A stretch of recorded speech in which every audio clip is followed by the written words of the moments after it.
Hi everyone, in this video we're going to discuss 5 nutrition habits that are going to help your fitness and strength training, so muscle mass.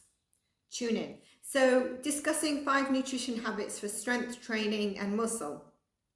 Now I recommend that you look at, whether you're advanced or beginner, I'd recommend you looking at the video on nutrition hacks, because it has some pointers. And some of what I run through very quickly today will be what I've already maybe mentioned in separate shorts or in that video as well. But let's get into it. So the first thing is, as you know, I always say about protein. So eat more protein. Here's one of the problems. Most people don't consume nearly enough protein for the muscle growth. Getting high quality whole food protein sources from animals and plants is essential, as well as, if you need to, have your protein shakes or ready-made shakes, because then it helps you get the protein amount in. You can begin the habit by, one of the things I mentioned in the ultimate hacks of diet and nutrition is prep cooking. So you have it ready at hand. And eggs are very easy as well. They're not heavy to digest at any point in the day. They've got great protein, and they're just easy to have. They're quick to whisk up as well. Having more food at hand will make things a lot easier for you. And like I said, some protein in terms of having a shake or mixing it with something helps you. Focus on eating 1 palm sized of protein with every single meal. And in a short, I mentioned about protein even at breakfast. So if you have your porridge and your cornflakes, whatever it is, make sure you've got protein in it then. Then after 2 weeks, this is if you're new, increase the closer to 1.5 palms. Now, this depends on whether you're actually looking to gain more muscle. So, if you have a PT and coach, it's going to be easy because they can really take what protein you need as per your body. But then in terms of your goals as well, and when to fit those protein meals, snacks in, is really important. Some people say just work from palm to 1.5 to 2 palms and so on. I don't agree with that, because we all have different body sizes. We work out differently. Our goals are different depending on our fitness plans. And, so for example, someone who's 6'2" is not gonna, and training, strength training, I'm at my height, 5'4", strength training, he's going to need more protein than me. So there's certain things where you've got to be careful of the facts that you take in and try to implement. So this is really going to help with your muscle growth and strength as well. Keep snacks at hand. This is really important as well if you're trying to gain weight, gain muscle or gain weight. So people that have difficulty in gaining weight, you'll need to eat between meals to add to your muscle as well. And also, if you're looking to gain weight, you need to eat between your meals. So snacks are really important. Don't settle for high sugary snacks that will make you feel not full and reach out for more, and the nutrition or what you really need is not 100%. So just check what you're having in terms of snacks.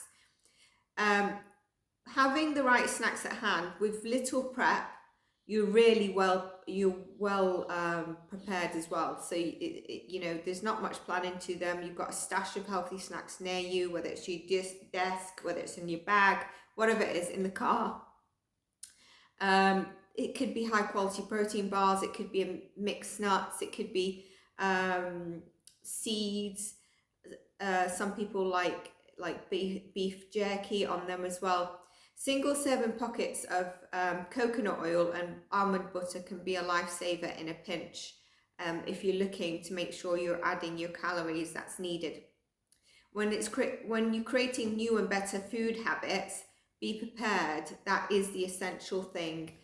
So it stops you from sabotaging and missing meals, something that I knew, but I found it very hard within my work schedule. So I've given you the tips here.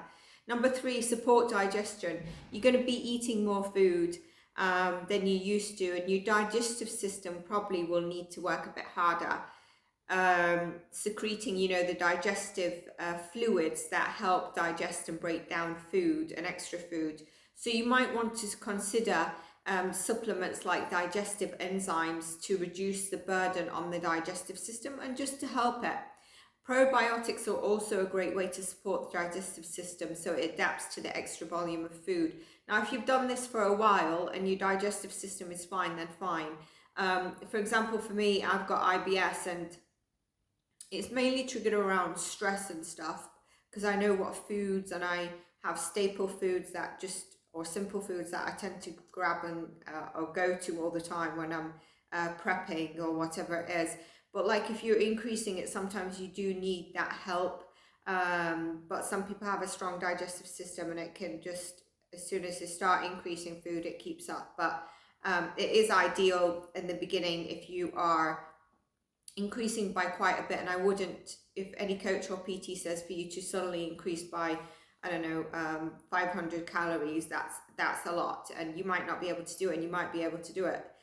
Because some people, if they've got a goal in mind, they're like, I'll do anything to do it, and then you feel sicky and stuff, and you don't want to be feeling that way. So if you get something to support you, it's really good. Number 4 is cook. It's prepping, keeping stuff. You can do it one day a week. I spoke about this in that video as well that I mentioned. Make your favorite meal in a large portion than normal, and then you can put it in separate containers, or even if you do it like every 2 days, it doesn't have to be a full batch of a week, for example. Then you've got your lunch, and you've got your dinner, and you've got the next day, and then the next day you can prep for the other days. So you'll be able to cook more meals once you get comfortable handling larger quantities of food. But in just a few weeks, you'll be able to prepare all your weekly meals all at once with minimal fuss, which a lot of people do. You can spend all that time and effort throwing around the barbell in the gym instead. When you save on actually having your prep or knowing what you're going to eat, you save that time. Use the crock pot. So some people really have not advise, what is it? What's the word?